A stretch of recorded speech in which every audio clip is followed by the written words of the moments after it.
Abass ngeen di gis noonu mi ngi noonu waa Médina ñëpp a génn ngir teertu seen leader di Abass Fall yéen a ngi gis ful bi noonu ci ginnaaw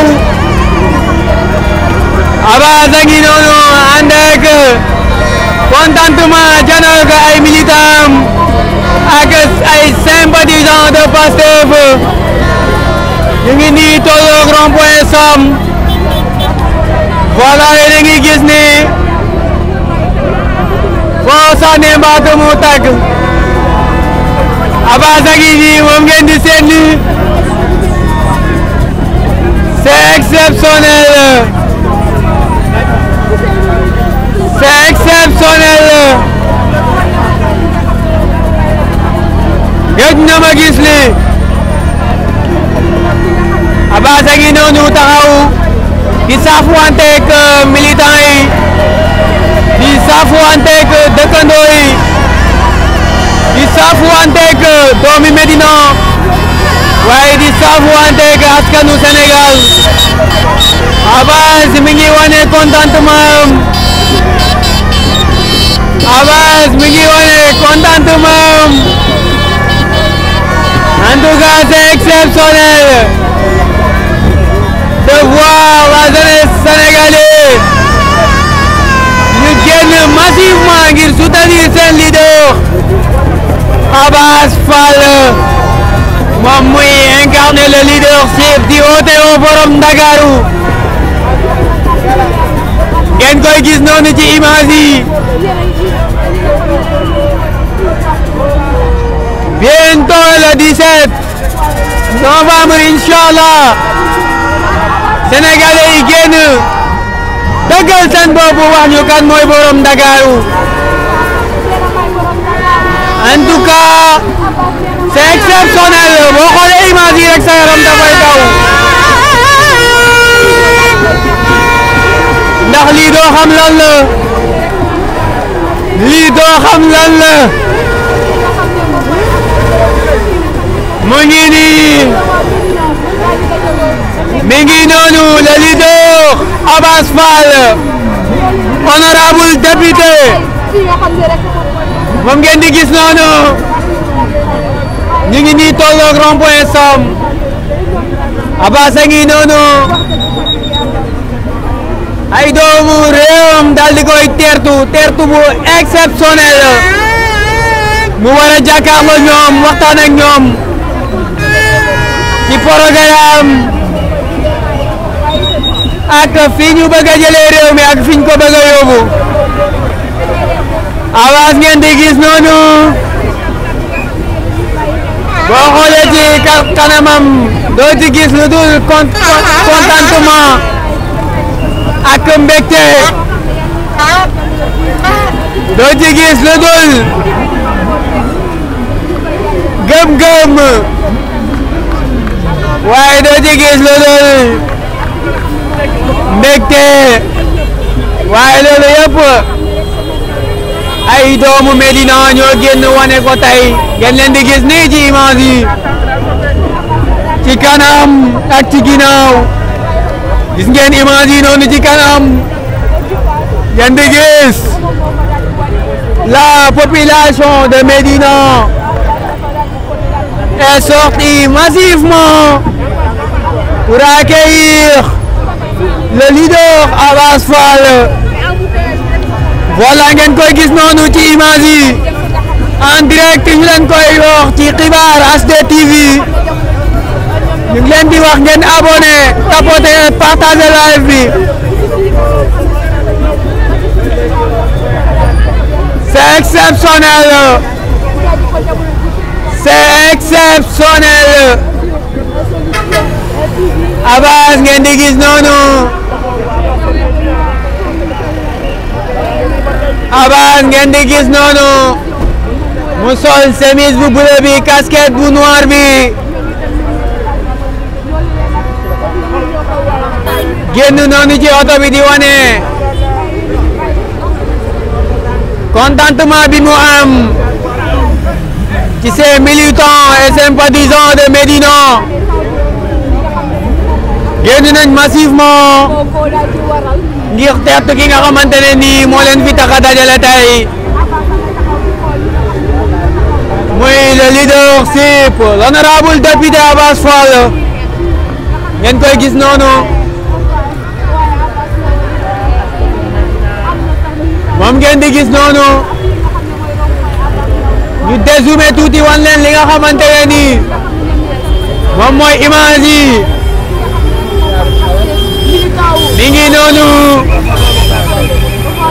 mi ngi noonu le leadership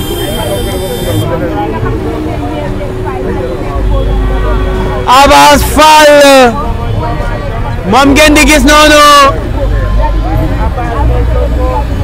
ànd ak ki nga xamante ne nii le président Ousmane Sonko nekk fële ca Kaolack tey di fa amal meeting bu mag a mag ca stade bu Boustane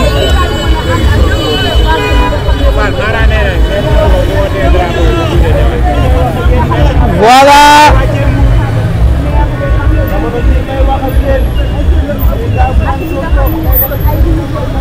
population bu Médina ngi nii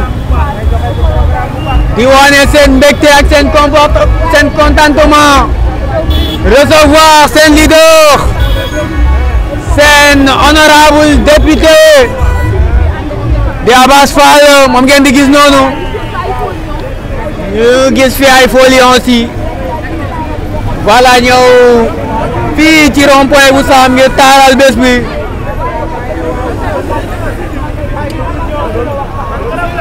en tout cas Abass ngeen di seen noonu ñu dézoomé tuuti wan leen Ousmane campagne moo toj Arena Tour Ousmane a woote nit ñi di fay di ko seetaan Ousmane moo woote nit ñi di fay di ko seetaan Ousmane campagne day doxantu biir Ndakaaru pour nuyoo ak ay am di jàmmam depuis 1960 ba léegi Ousmane Sonko dong laa mës a gis mu woote Sénégal ay nit di fay pour seetaan ko man xam nga lan moo ma jommal xam nga lu ma jaaxal man Ousmane dong laa gis ñuy fay di ko seetaan bu njëkkoon politique da ngay joxe 110 joxe 3500 joxe 17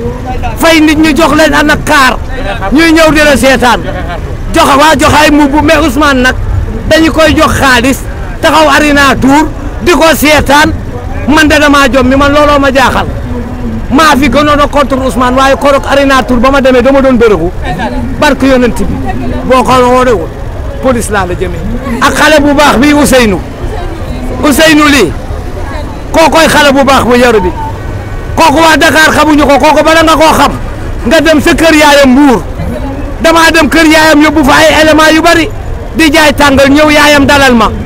barke yonent bi jox ma añ jox ma reer jox ma ndekki ma koy jox xaalis mu ne ma soxlawu ma sa xaalis teraanga rek laa séq ak yow bon tey doomam di jomb ko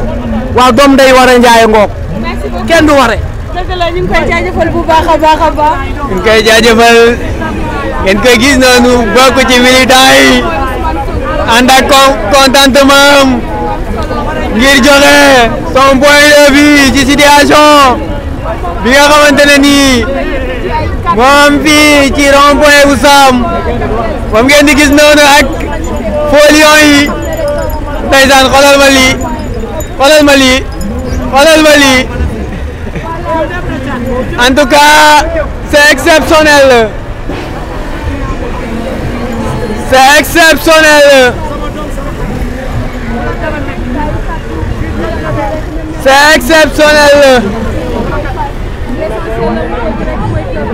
Abass ngeen di gis noonu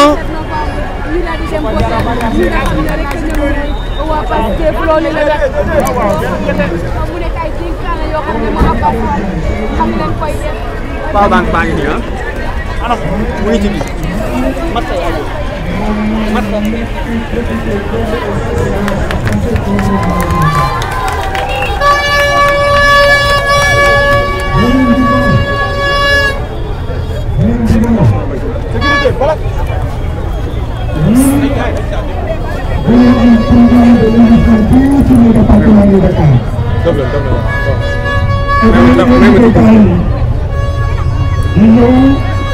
Sur le débat,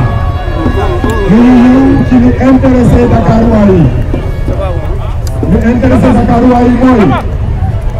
seen cadre de vie naka la ñuy def ba gën ko améliorer li intéressé Dakar waaye mooy seen environnement naka la ñuy def ba gën ko améliorer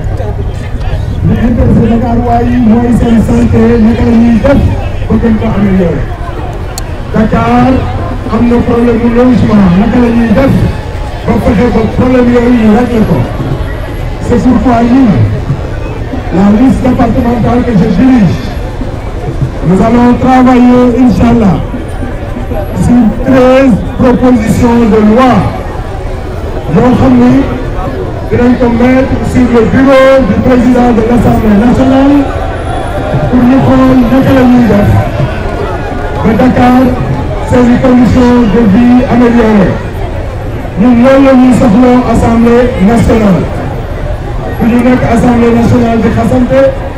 nous sommes l'Assemblée nationale du Dorente, nous sommes l'Assemblée nationale de Fexe, de Dakar Ouayi, sentir que cette condition de vie améliorée.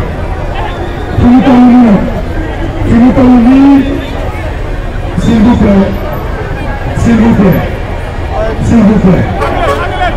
s'il vous plaît, ñoo ñu ngi wër di yàq benn amuñu programme ñu wax leen ñu toog Ndakaaru battre campagne ñu dem Tamba ne dañuy jàppale un prisonnier loolu dans l'histoire politique du Sénégal ñu ngi soog a gis benn tête de liste du campagne ñu koy soog a gis li ci des on va avancer